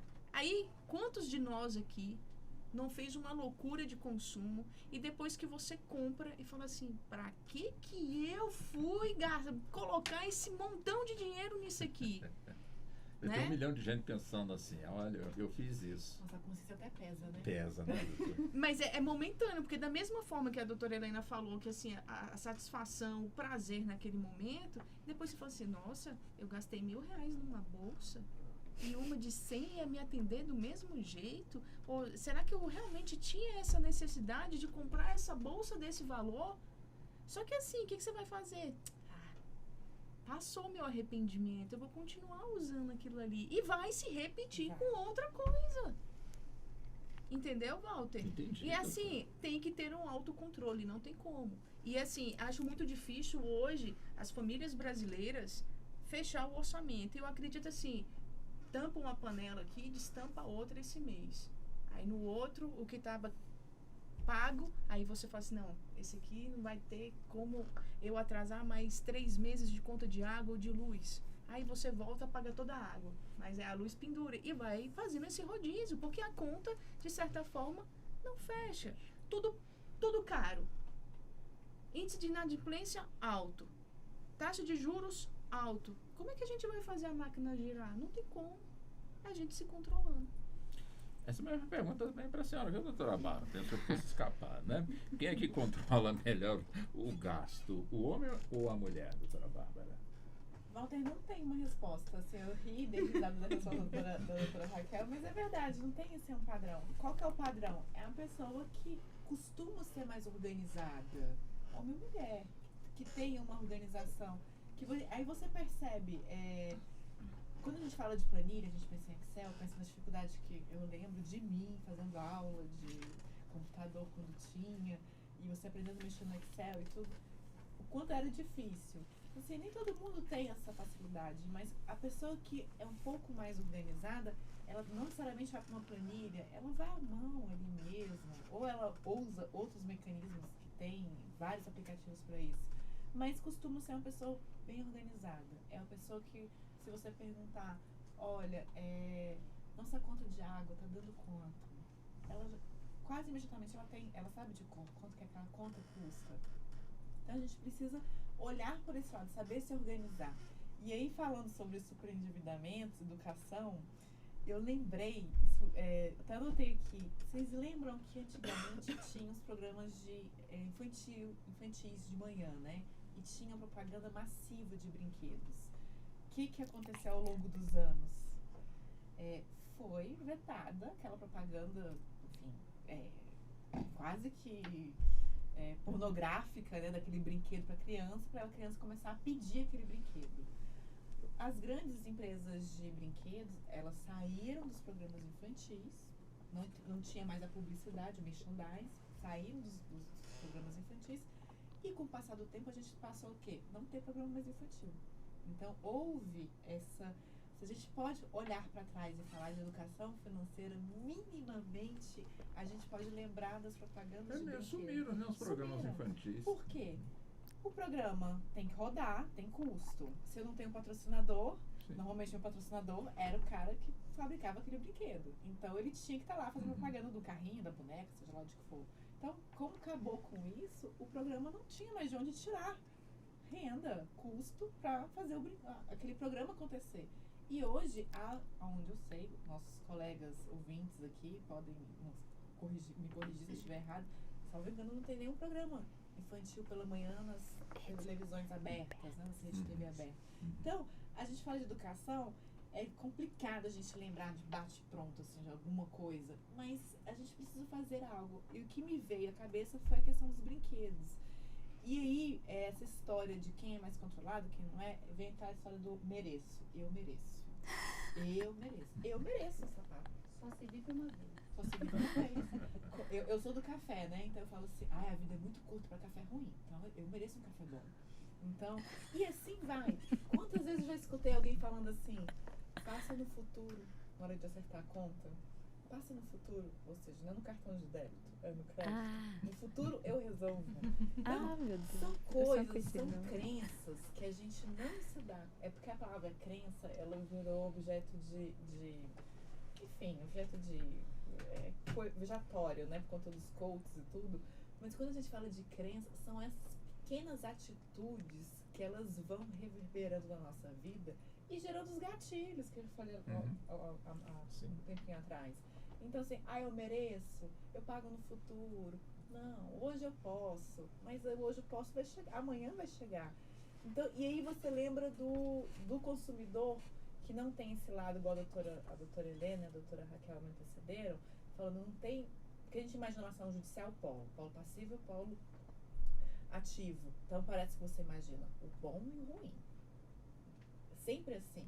Só que o lado A e o lado B, entre os dois, existe uma nuance, uma escala de cinza. Entre o branco e o preto tem uma escala enorme de cinza. Então não tem certo e o errado. E aí eu me recordei das placas de score que você vê andando na rua. Tem as faixas assim. Eu aumento o seu score, entre em contato. Hoje mesmo eu vi uma. Eu limpo o seu nome. E aí quando você vai buscar... Diminui a sua prestação. Exatamente. Parte de um lado e parte de outro. Então, assim, essa busca exacerbada pelo dinheiro, saber que gastou R$1.000 e não se fez nada, não se reinvestiu na sua profissão, de como economizar, divide seu salário por 3, uma reserva, outra para você reinvestir na sua profissão, seja uma pós-graduação, seja lá o que for, e a outra para pagar a conta. Todo mundo, ninguém quer falar sobre isso. A gente não fala sobre isso com os amigos. Até que a conversa com os amigos é uma outra conversa. Né? Aí você está mostrando. Pois você tá pode, mostrando, né? exato. Doutora Paula, eu não vou também perdoar a senhora para deixar de ouvi-la também nessa questão. Não, doutora Helena também se prepara aqui que nós vamos ouvi-la. Walter, eu ouso aqui humildemente divergir um pouco da mesa. Eu sabia que tinha Mas eu vou explicar. Sim. Eu vou explicar. Eu sou mãe de um menino de 4 anos. Quando eu vou comprar roupa para ele naquelas lojas de departamento, aí eu vou procurando assim, porque já é por idade masculina, né? E feminina. Sim. Aí tá aqui a roupa, aí eu vou procurando assim, aí vem roupa de meninas, né? De crianças. Aí um tamanho enorme. Aí cadê a do menino? Aí vem assim, só um negocinho e fala, né? Só uma gôndola. Só uma gôndola de pequenininho. E você observar, geralmente, esse porque é mais fácil de observar nessas lojas de departamento, são bem abertas, Sim. né? E esse você é fácil fazer um comparativo. Mas, em geral, o nicho para a mulher é muito maior. Né? Então, porque ela gasta mais. Absurdamente maior. Né? Então, assim, em defesa, inclusive, a minha posição, elas gastam mais, mas porque lhes é oferecido muito mais, né? E lhes é cobrado também muito mais, né? Então, assim, eu não preciso comprar para o meu filho um brinco, né? Um negocinho pro cabelo, né? Então eu preciso comprar para ele uma roupa, um tênis e a meia, né? Se eu tivesse uma filha, eu tenho que comprar uma roupa, ou, né, o tênis, a meia, e um negocinho pro cabelo, e um lancinho, e um negocinho para colocar no pé. Então, assim, a bolsa, né? O menino não usa a bolsa. Então, assim, o nicho, além de ser maior, é muito maior cobrado para as mulheres, né? Então, assim, nós somos mais cobradas. Como é que você sai sem uma bolsa? Né? Como é que você sai assim? Então, nós gastamos mais porque é muito mais oferecido e nos é muito mais cobrado, para que parece que nós temos que gastar mais e temos mais coisas a usar, parece, né? Uma maquiagem, né? Uma bolsa, coisas que em geral os homens não usam, não gastam, não precisam gastar com isso. Eu até, eu vendo assim, meus gastos com ele são muito menores do que se eu tivesse uma menina. Eu sei por conta de outras amigas que têm crianças na mesma idade. Ela fala, nossa, mas eu tenho que gastar com muita coisa. Eu falo, nossa, eu tenho que gastar com muito menos, né? Então, assim, até em defesa das mulheres nesse ponto, né? Gastamos mais porque somos mais cobradas socialmente para isso, né? Então, eu acho que a maioria das propagandas são voltadas, inclusive, para as mulheres, porque sabem disso, né? E os publicitários, claro, são inteligentes sabendo disso, né? Eu acho que a grande parte dos publicitários parte para cima das mulheres, né? Dentro dessa perspectiva. Não tem propaganda para homem? Claro que tem propaganda para homem, né? Mas sabe-se que o nicho para a gente é muito maior.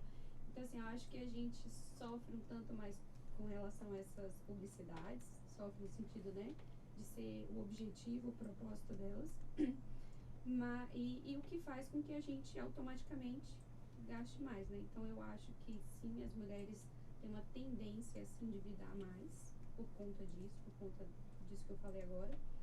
Contudo, eu ainda acho que somos capazes de, né, dentro de uma educação financeira que venha lá do berço, por assim dizer, de sermos capazes de não, mesmo com tudo isso, de não nos endividarmos tanto quanto nos fazem querer que sejamos endividadas, né?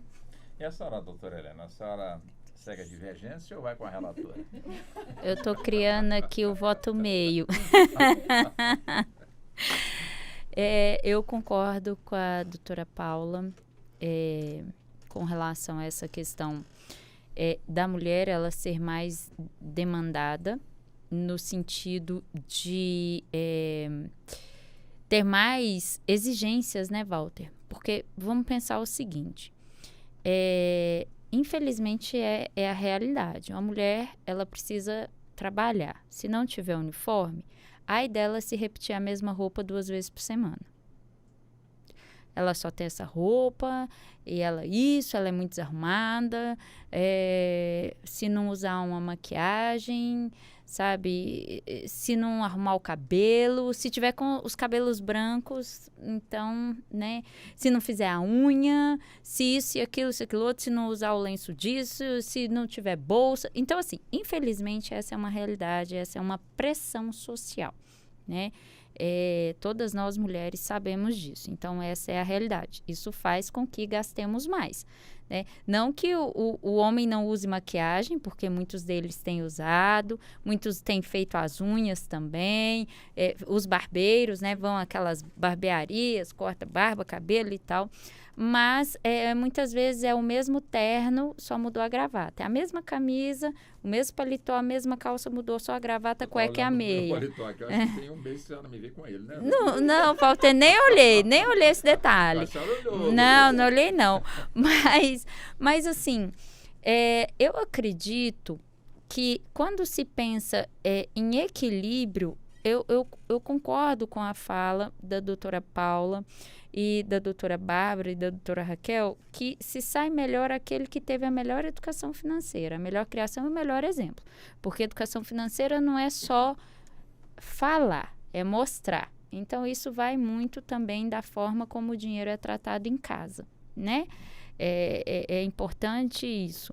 E aqui eu não estou falando de crença limitante, não estou falando de outras questões, estou falando da forma no sentido da educação financeira mesmo. Aqueles que aprendem sobre aquilo que a doutora Bárbara falou, reinvestir na profissão, guardar um dinheirinho, né? Pagar as contas. Quando não dá para guardar o dinheiro, não dá para reinvestir, mas diminuir os custos, né? Apertar aqui num lado, apertar no outro, né? Então, eu acho que não é sexismo, né? Mas é importante a gente observar, sim. E é um mercado que cresce muito, Walter. É um mercado, principalmente o mercado voltado para a mulher, ele é um mercado que cresce muito. Porque é um mercado, beleza, né? No sentido de cosmético e tal. É um mercado que tem muita aprovação. É o shampoo para o cabelo, é o creme X para o rosto, é a base Y, é o batom que faz não sei o quê, o batom que faz sei lá o quê. Então, assim, existe esse mercado. Mas antes de encerrar, eu só queria voltar, porque eu fiquei devendo na minha fala anterior a questão do direito comparado, que eu falei que eu ia fazer um parênteses. Lá em Portugal, quando a pessoa está em superendividamento, lá eles chamam de insolvência civil, que existe aqui no Brasil também, mas é diferente, né? A pessoa ela vai conseguir judicializar a ação, vai sentar na frente de um juiz, o juiz vai impor condições que são severas, elas não são condições simples, por um determinado período de tempo, a depender da situação. Se essa pessoa conseguir cumprir essas condições de sobrevivência, de custos, de gastos, de pagamento, por aquele determinado período que o juiz colocou a dívida dela perante os credores, e isso é montado Poder Judiciário, credores e devedor, né? Se ele cumprir, e eu vou repetir, são severas, são condições severas. O professor José da Silva Lopes, ele fez uma live, ele é professor na universidade lá em Portugal, ele fez uma live e até explicou que são severas mesmo, às vezes até um tanto quanto invasivas, a depender da situação. Ao final daquele período, o cidadão vai ter pagado parcialmente a dívida e o restante da dívida que sobrar, ela é perdoada. Então, vamos supor que esteja devendo, faz de conta, 10 mil euros. E se impôs essas condições durante 5 anos. E durante esses 5 anos a pessoa conseguiu cumprir. Ela ainda está devendo 5 mil euros. Esse valor vai ser perdoado. Ela vai deixar de dever esses valores. Isso foi feito num trabalho de política pública lá em Portugal. Por quê? As empresas perceberam que quando o cidadão está superendividado, ele entra em depressão, ele bebe mais, ele fuma mais e muitas vezes ele até comete suicídio, como a doutora Raquel bem pontuou aqui, né? E quando se aumenta o índice de alcoolismo, o índice de drogas, né? O índice de tabaco, aumenta-se consequentemente o tratamento com saúde pública, aumenta consequentemente a necessidade de investimento do governo em algum tipo de política pública. E quando acontece isso, o que aumenta? O imposto. Então, a empresa, quando faz, as instituições, né, as empresas aí nessa situação, quando elas fazem análise de custo-benefício, elas preferem perdoar a dívida do que pagar mais imposto, porque o imposto geralmente não reduz, ele só aumenta, né? Então, assim, só a título de direito comparado que eu fiquei devendo na resposta passada, tá? Muito legal, muito legal. Bom, como está, a partir de agora já estou administrando aqui o nosso tempo que resta, doutora Raquel. Eu já chego com a senhora 2 minutos e meio para as considerações finais. Olha que falamos bastante e ficou faltando ainda 99% para a gente continuar falando, né, doutora Raquel? Mas, por favor, 2 minutos e meio para as considerações finais. Walter, eu queria agradecer aí mais uma oportunidade de estar presente aqui, debatendo com as minhas colegas de profissão a respeito do tema. E queria também, em que pese aí o assunto pesado que nós falamos a respeito do superendividamento, falar para os ouvintes não desistir, ter fé, ter esperança e não deixar a coisa fugir do controle, a dívida fugir do controle. Percebeu que não está batendo as contas, que não está fechando, que sempre tem que recorrer a um empréstimo, procure ajuda.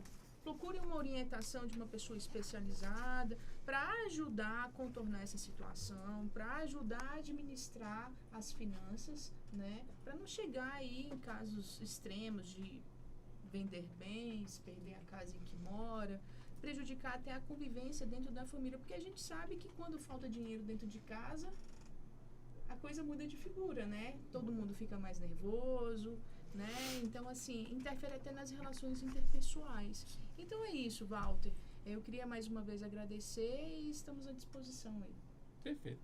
Doutora Bárbara, vamos também com 2 minutos e meio para as considerações finais. Infelizmente, nosso programa está acabando. Mas vai ter mais, doutora, vai ter Mas eu mais. agradeço o convite, agradeço estar numa mesa tão bonita, igual a de hoje, com a doutora Helena, com a doutora Raquel, com a doutora Paula, o Walter, a técnica. E é isso, gente.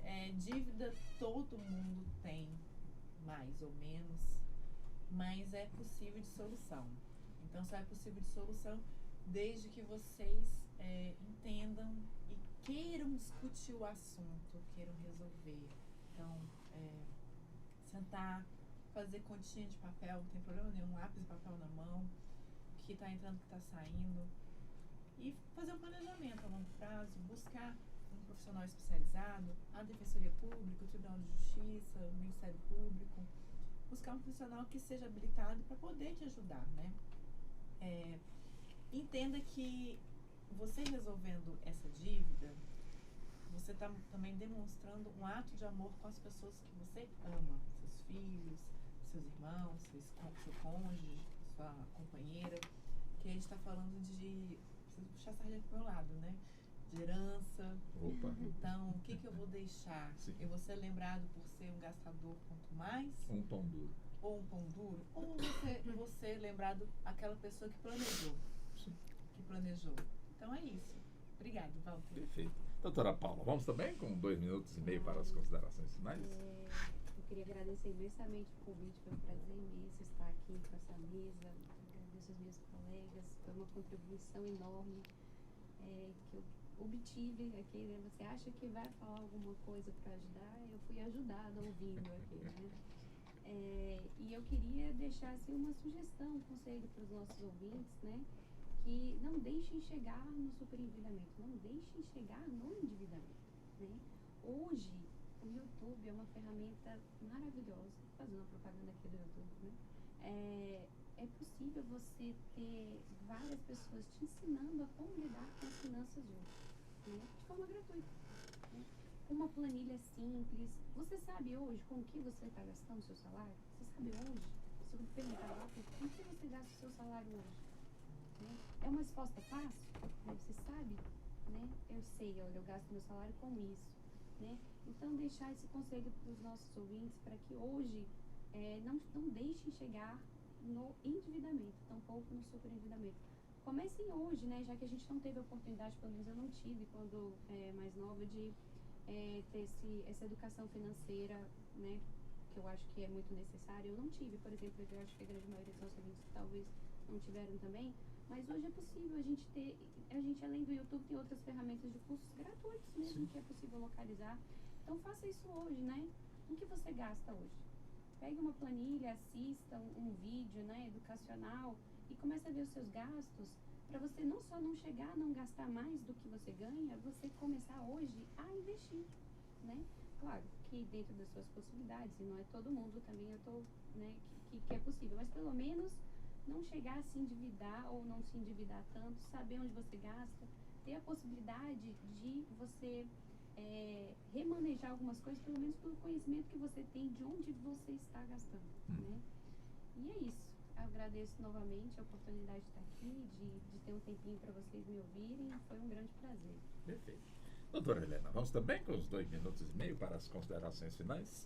Walter, eu queria agradecer e cumprimentar as minhas colegas de bancada, doutora Raquel, doutora Paula, doutora Bárbara, você, parabenizar aí aos 20 anos de Rádio Justiça, em 5 de maio, né? Já vamos começar a comemorar agora esse trabalho que vocês fazem de levar a informação de um jeito um pouco mais descomplicado para a população de uma forma geral, é muito importante.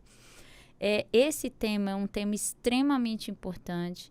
A doutora Paula falou muito bem, não deixar chegar sequer ao endividamento, imagina ao superendividamento. E também como a doutora Raquel muito bem falou e a doutora Bárbara também, sobre as necessidades, né, de se olhar de uma forma real para a situação, procurar profissionais capacitados, né, em casos de situação assim. E é importante, antes de encerrar, eu falar que aqui no Tribunal de Justiça do Distrito Federal existe um programa para atender as pessoas com superendividamento. É importante esse consumidor, primeiramente, procurar um advogado. Ele é o profissional que vai estar capacitado para orientá-lo e tal, e existe toda uma equipe técnica, né, que vai dar um suporte aí quando se procura esse programa. Ele é um programa vinculado ao Tribunal de Justiça, mas ele é uma fase pré-processual, então não é um processo, né? E ele faz um trabalho tanto da oficina de educação financeira, né, quanto na orientação da necessidade de fazer a planilha, né, é preciso que faça uma planilha, quanto no suporte aí dessa fase pré-processual aí da mediação. Se o consumidor, né, não tiver acesso a essa ferramenta, porque a rádio é transmitida pelo canal do YouTube para o mundo inteiro, né? Mas aqui no Brasil, em outros estados, se não tiver, ele pode procurar as câmaras de mediação para tentativa extrajudicial e, se não for o caso, ele pode procurar aí a ajuda do profissional, advogado, para a judicialização, já que a legislação está aí e ela está aí para ser cumprida. Doutora Helena, foi um prazer, mais uma vez, receber a senhora aqui nos estúdios da Rádio Justiça. É sempre muito bom. Muito obrigado. Eu que agradeço, Walter. Boa tarde a você e a todos. Doutora Raquel Fará, também da mesma forma. É sempre um prazer enorme tê-la também nos nossos debates. Foi um prazer. Muito obrigado, doutora Raquel. Obrigada, Walter e ouvintes. Doutora Bárbara Freitas Nunes, também um prazer enorme tê-la aqui no debate. Vamos, claro, ter outros debates. Esperamos também contar mais vezes também com a senhora, tá bem? Obrigada, agradeço a todos. Doutora Paula de Paiva Santos, da mesma forma, doutora Paula, foi um prazer muito grande receber a senhora aqui nos estúdios para esse debate. Muito obrigado. Um prazer, obrigada. E assim chegamos ao fim da edição de hoje do nosso Justiça na Tarde debate, que teve a minha apresentação. Sou Walter Lima, na produção de Ana Cláudia Possati, trabalhos técnicos do Neto Silva e a coordenação de jornalismo de Marcela Luiza. Muito obrigado, portanto, a doutora Paula de Paiva Santos, advogada, mestre em Direito e professora e coordenadora do curso de Direito. Doutora Bárbara Freitas Nunes, advogada, pós-graduanda em Psicologia Forense, secretária-geral da Comissão de Processo Civil do IBDFAN, aqui da nossa capital federal. Doutora Raquel Fará, advogada, pós-graduada em Direito do Consumidor e vice-presidente da OAB, da seccional do Guará.